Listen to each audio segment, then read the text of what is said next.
Hey Trek Gang, what's going on in this week's episode of the Boeville in Newtown? Well, it's right over here. Stand by and we'll get into what's happening this week.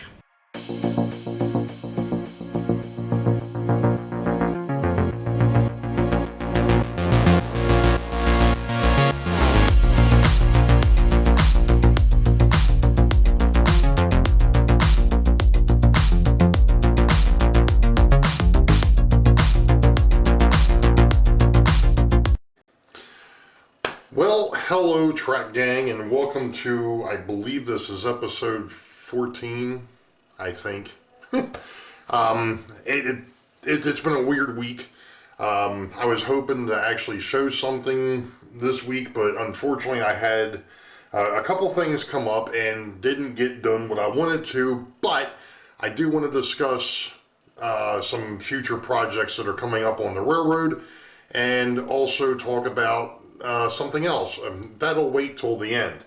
So stick around. Anyway, the scenery. I decided to, actually I was talking to my daughter Rachel about this, and her and I were bouncing some ideas off of each other, and what I came up with, you know what, I'm going to stop the camera here for a second. We're going to roll over to the scenery side, so give me a minute. We'll be right back. I'm trying to set this up to where it'll be kind of already in place. But anyway, I was talking about the fact that I've got, let me see if I can swing this over just a little bit and still be able to see. We've got the road over here that goes, right now it just stops at the backdrop. Obviously I have to do something with that. And that's going to be drawing on the backdrop, making forced perspective, so on and so forth. All well and good. That's not too bad. It's been 40 years since I've done any type of artistic work like that. So obviously there's going to be a learning curve, and what I've decided to do, because I've got plenty of foam core floating around, is actually to go ahead and play around with the foam core first and get my ideas basically on paper per se, and then go from there, bring it over here, transfer it, whatever. So then we get to the dam scene, which everybody knows has been a bit of a point of contention as to how this is going to work out. So, you know, we've got the spillway down here, we've got the dual track bridge over this, we've got the upper basin, and then of course you've got the interurban line and the highway bridge behind it, and the pedestrian bridge behind that. Now, the issue is, and you can't see it from this angle, which is good, but the backdrop goes down behind these bridges, and it's like, okay, so how do you do that? How do you blend all that in? Well, nobody is going to be sitting here and dipping down and looking up underneath the bridges, I don't think. If they do, I'll just kick them in the butt. I'm kidding. No, the thing is I think I can get away with just kind of painting that look like a river or what have you and be good. But the problem becomes, this is obviously flat back here. This is the backdrop. And how do you get a reservoir or a river or what have you to look good on a backdrop when you're going from a 2D to a 3D perspective? And the other night I decided, you know what, and I'm going to show you how I did this, but I'm going to show you what I came up with. I actually went to the Laney Valley Road, which is MD 146, has a bridge over Loch Raven, over the reservoir. And Google, so nicely, went ahead and had, obviously, their car go across said bridge. And if you can actually spin around and look northbound from the bridge, because the bridge kind of pretty much sits east-west, and you can look, this is obviously looking north. Now, obviously the picture was only 8.5 by 11. It's on an 8.5, 11 by 11 piece of paper. It's not even to scale. However, this shows me that, okay, if I'm actually on the bridge or somewhere like that, I'm not actually looking straight at the water, I'm actually kind of looking down at it. And this gave me the idea that I can do the same thing that I'm going to do with the roadway over there.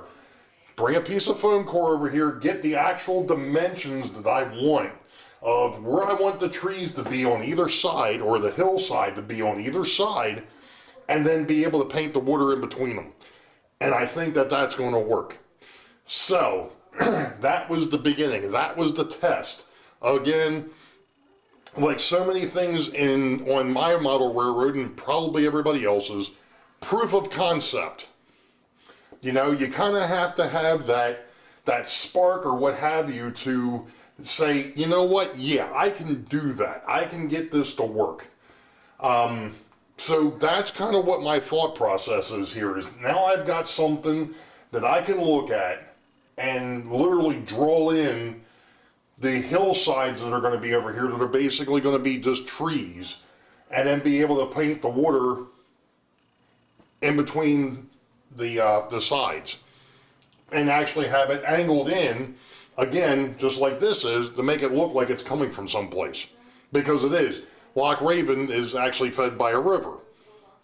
So, let's go over to the computer real quick and I'll show you how I got this. Now, hopefully this is working, but that's the actual picture. That is from Google Maps. So I basically just typed in MD 146 over Loch Raven and was able to get the actual, obviously what's down here in the lower left, and then went to Street View and got this. The neat thing with this is I can actually go in here, and if I wanted to, I can actually show you what the southbound or the south side of this looks like, which could be done just as easily. I'm trying to get it.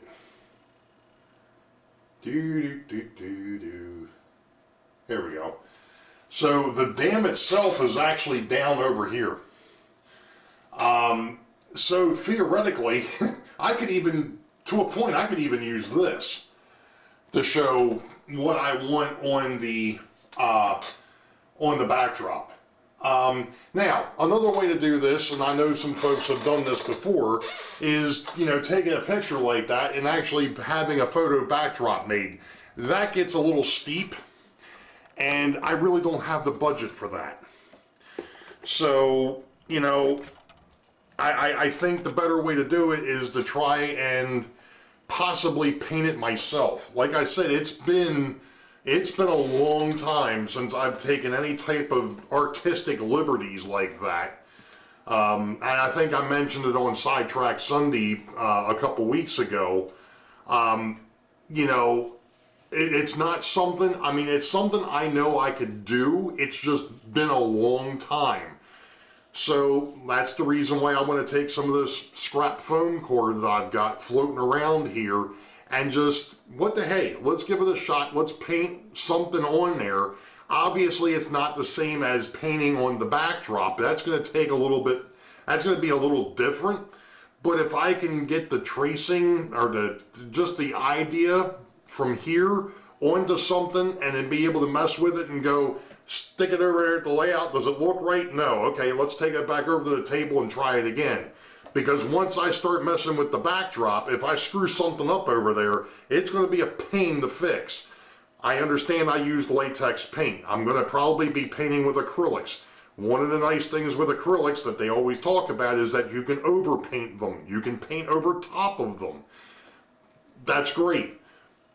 I don't want to do, I don't want to make a mistake on that backdrop. Let's just put it that way. I don't want to make a mistake there. If I want to make a mistake, I want to do it on a cheap piece of foam core that I'm just going to toss anyway. Or on a piece of paper to start off with. Just to get the practice, get back into the swing of actually doing something like that. Instead of doing it right on the backdrop right away and then going, oh man, I screwed up. You know, I think it's the better way to go. You can let me know in the comments if you think that makes sense, or if you think I'm off my rocker, which I am already, so that wouldn't be any news to me. So, it is what it is. Any rate, what I did get into this week, and I was going to take some shots of it, but I decided not to. My brother, his son, has a PlayStation that has a steering wheel and pedals that he can use to go ahead and do some of the racing games and such. He had actually gotten a hold of me about a week and a half ago and said, hey, I got a problem with this, or he's got a problem with this. Is there any possibility I can get you to take a look at it? To which I was like, yeah, sure, no problem. So it just so happened that Dawn had to go up towards or up near them to drop off some paperwork for us. And it was right around where my sister-in-law works, was right around, I wouldn't say right around the corner, but it was close enough. So she went ahead and also had a couple of things for them anyway. So she dropped some stuff off to them, picked this thing up, dropped off the paperwork, and came home. And when I ripped into it, of course, I saw what my younger brother had tried to do, which was never going to work. Let's put it this way.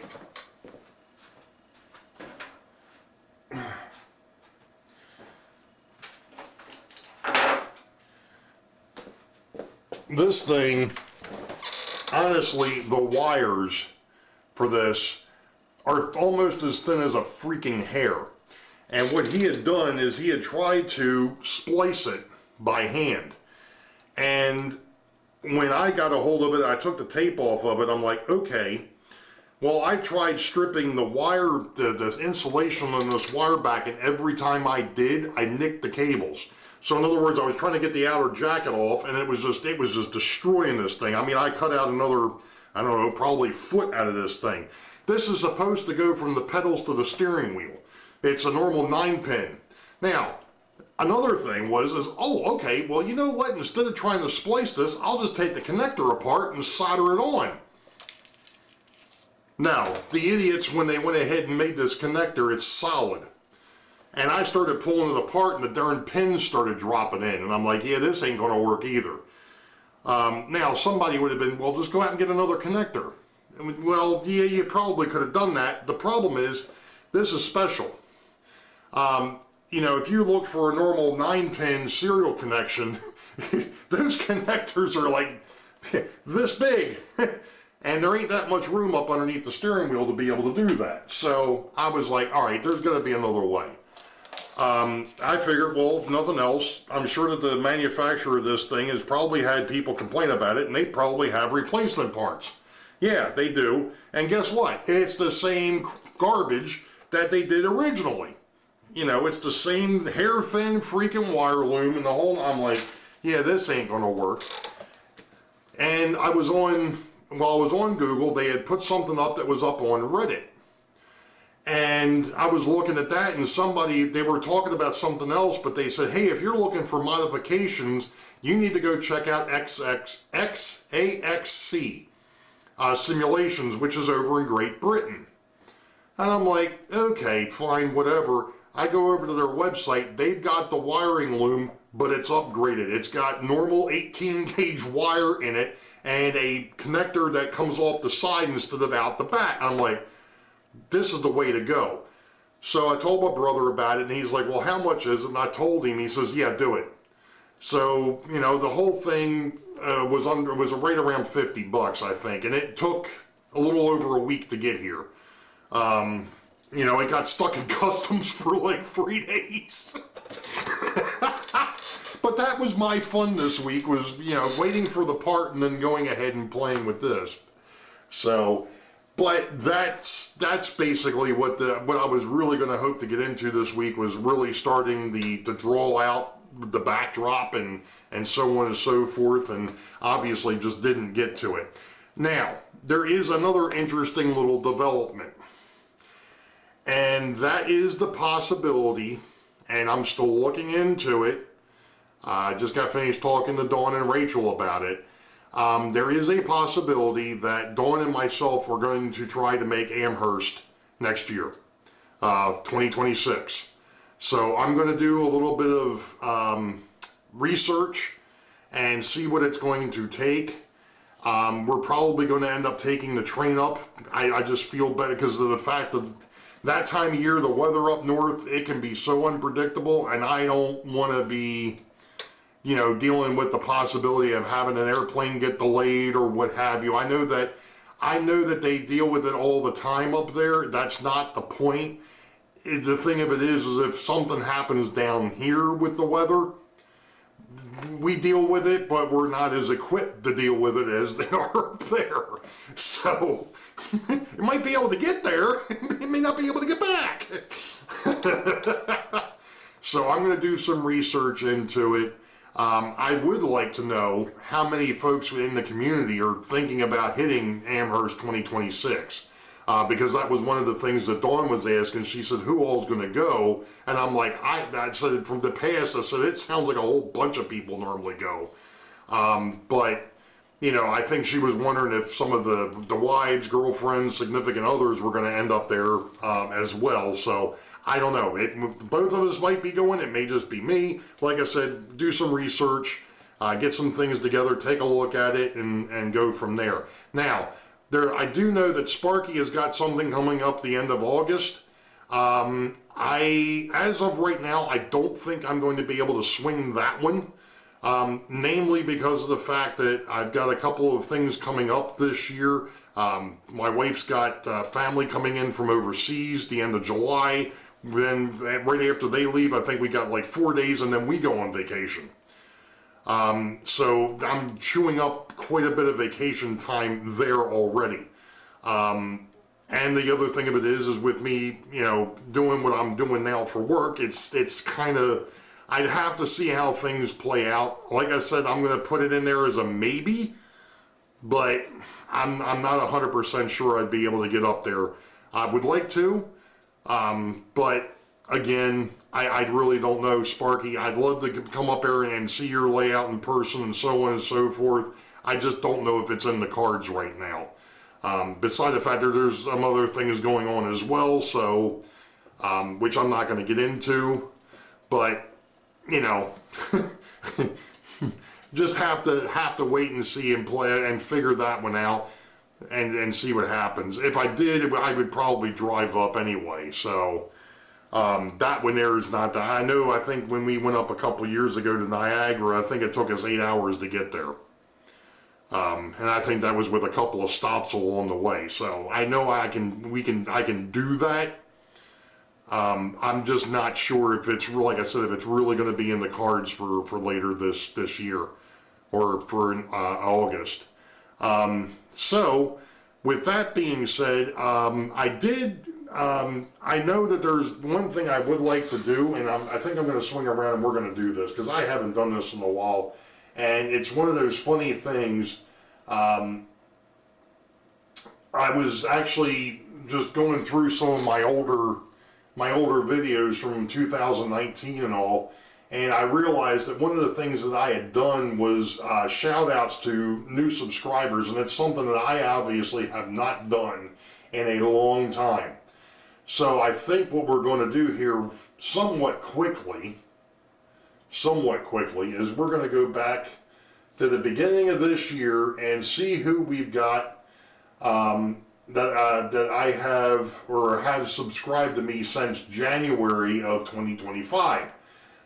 We've got Chesty's Trains. I do believe that they are from over in Europe or over in Great Britain. We've got Von Blocker, and then we've got Awesome Possum Brad. He's a new channel to me, or subscribed to me. There's been some other folks in here that don't have content on their channel that have subscribed. Corey Carefree, Elaine Miller, Joseph Alonzo, Jay Tebbs, Tyler Baldwin, Doug Dorsey, and Ryan T. They were the most recent one, Ryan T was. And one other thing of note, the other night I had a recommendation pop up on YouTube for a channel that I didn't know was out there. And it is another lady of model railroading. It is Lauren Ozier. I believe that they're out in Iowa. Her and her husband, or fiance, they are into trains. And she had just done a train show. She was at a train show out there, and at Davenport, Iowa. So, but I happened to catch that the other night and subscribe to her. So I will have her channel in the description, as well as those that actually have content on their channels that have subscribed to me. So you can go check them out. And other than that, the only other thing that I have got is the fact that this Sunday, Sidetrack Sunday, will be over on Brian over at the Iron Horse route. He's got Sidetrack Sunday this week at 8 p.m. U.S. Eastern. It's Easter Sunday. Happy Easter to those that celebrate. So, and then the Sunday after that will be Bob from PK&W, and then we kind of get back. I shouldn't say that because the month of May is all over the place too. We'll get that schedule uploaded to Facebook. But to tell you right now, and I'll have it up on my community page too, the month of May will be John, then myself, then Bob, and then Brian will have Memorial Day weekend. And then June, we'll be kind of in the normal rotation at that point. We'll have John, Dave, Bob, myself, and then Brian over at the Iron Horse route will pick up the 5th Sunday in June. So I will make sure that I get the schedule, like I said, up on the Facebook page and up on my community page. But don't forget this weekend, Easter Sunday, which is the 20th of April, is Brian over at the Iron Horse route, 8 p.m. U.S. Eastern. Make sure you go and check him out. Obviously, all of our links are in the description. And here it is for a late start. This video is going 15 minutes. So, you all know the deal. Wait for the highball. Green tracks ahead. Be safe. God bless. We'll catch y'all next week. See ya.